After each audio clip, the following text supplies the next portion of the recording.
সূরা ইয়াসিনের 9টি আয়াত লিখে ঘরে রেখে দিন, বৃষ্টির মতো সম্পদ আসবে। আল্লাহ পাক রব্বুল আলামিন রহমত দান করবেন, বরকত দান করবেন।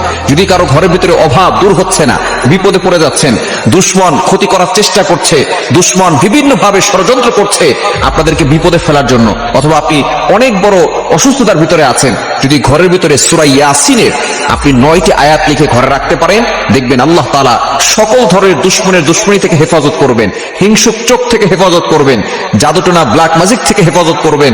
শুধু তাই নয়, অভাব দূর করবেন, বৃষ্টির মতো রহমত বরকত নাজিল করবেন, এবং আল্লাহ পাক রব্বুল আলামিন সম্পদের ব্যবস্থাও করবেন। কারণ সূরা ইয়াসিনের কিন্তু সবচেয়ে গুরুত্বপূর্ণ যে সূরাটি রয়েছে পবিত্র কোরআনের ভিতরে, সেই সূরাটির নাম হচ্ছে সূরা ইয়াসিন, সর্বশ্রেষ্ঠ সূরা।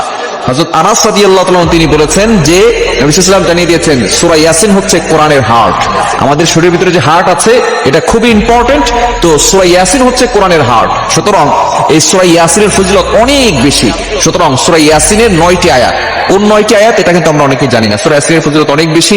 নবীজি সাল্লাল্লাহু আলাইহি ওয়াসাল্লাম জানিয়ে দিয়েছেন যে ঘরের ভিতরে সূরা ইয়াসিনের তেলাওয়াত হয়, ওই ঘরের অভাব দূর হয়ে যায়, ওই ঘরের বিপদ দূর হয়ে যায়, ওই ঘরে কোনো দুশমন ক্ষতি করতে পারে না, ওই ঘরে সকল মানুষ সুস্থতার ভিতরে চলে আসে, রোগ ব্যাধি আল্লাহ পাক রব্বুল আলামিন দূর করে দেন, এবং সকল ধরনের রহমত বরকত আল্লাহ তাআলা নাজিল করেন। সুতরাং এই সূরা ইয়াসিনের প্রথম 9টি আয়াত আপনি বিসমিল্লাহির রহমানির রহিম লিখে এরপরে সূরা ইয়াসিনের প্রথম 9টি আয়াত, ওয়াজআলনা মিন বাইনি আইদিহিম সাদ্দাও ওয়া মিন খালফিহিম সাদ্দান ফাগশাইনাহুম ফাহুম লা ইবসিরুন, এই আয়াত পর্যন্ত 9টি আয়াত। এই 9টি আয়াত যদি আপনি লিখে রাখতে পারেন, দেখবেন আল্লাহ পাক রব্বুল আলামিন আপনার ঘরের ভিতর থেকে সকল অভাব দূর করবেন, বিপদ দূর করবেন, কষ্ট দূর করবেন, বালা মুসিবত দূর করবেন।